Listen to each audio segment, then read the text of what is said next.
7장 율법의 최종적 목표는 그리스도의 오실 길을 예비하는 것임. 율법은 예수님을 대체하지 않고 예수님의 오실 길을 예비한다.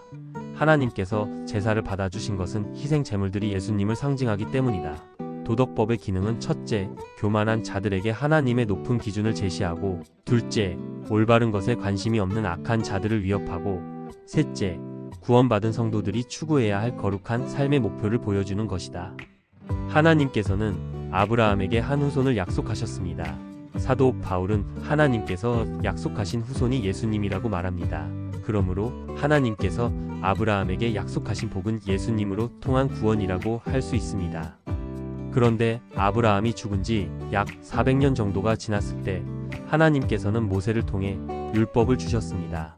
그래서 어떤 사람들은 모세에게 주신 약속이 아브라함에게 주신 약속을 대체했다고 주장합니다.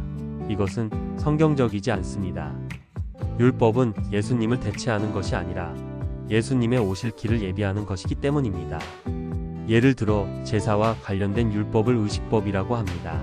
그런데 제사가 어떻게 우리의 죄를 해결할 수 있을까요? 제사에 사용되는 짐승은 인간보다 훨씬 가치가 낮으므로 사실 이것은 말이 되지 않습니다. 그런 점에서 우리는 의식법이 훨씬 높은 무언가를 상징하고 있음을 깨닫게 됩니다. 즉, 의식법은 예수님을 지향합니다. 하나님께서 짐승으로 드린 제사를 인정해 주신 것은 그 희생 제물들이 예수님을 상징하기 때문입니다. 그런 점에서 의식법은 오실 예수님을 희미하게 보여주는 그림자였습니다. 의식법과 함께 율법의 중요한 부분을 차지하는 것이 도덕법입니다. 하나님의 백성이 어떻게 살아야 할지를 정해 놓은 것인데 십계명이 바로 이 도덕법을 압축시킨 것입니다. 그런데 타락한 인간이 도덕법을 완전히 지키기란 불가능합니다. 그런 점에서 율법은 연약합니다. 우리를 구원으로 이끄는 것이 아니라 도리어 절망의 나락으로 떨어뜨리기 때문입니다. 하지만 바로 거기에 도덕법의 유익이 있습니다. 우리의 한계를 깨닫고 도움을 구할 때 하나님께서는 우리의 부족한 순종을 기쁘게 받아주십니다.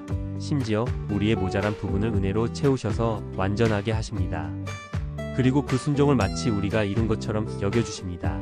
그러나 도덕법과 관련한 오해가 너무나 많기 때문에 도대체 도덕법의 기능이 무엇이며 그것이 어떻게 우리를 그리스도께로 인도하는지를 좀 더 자세히 살펴보려 합니다.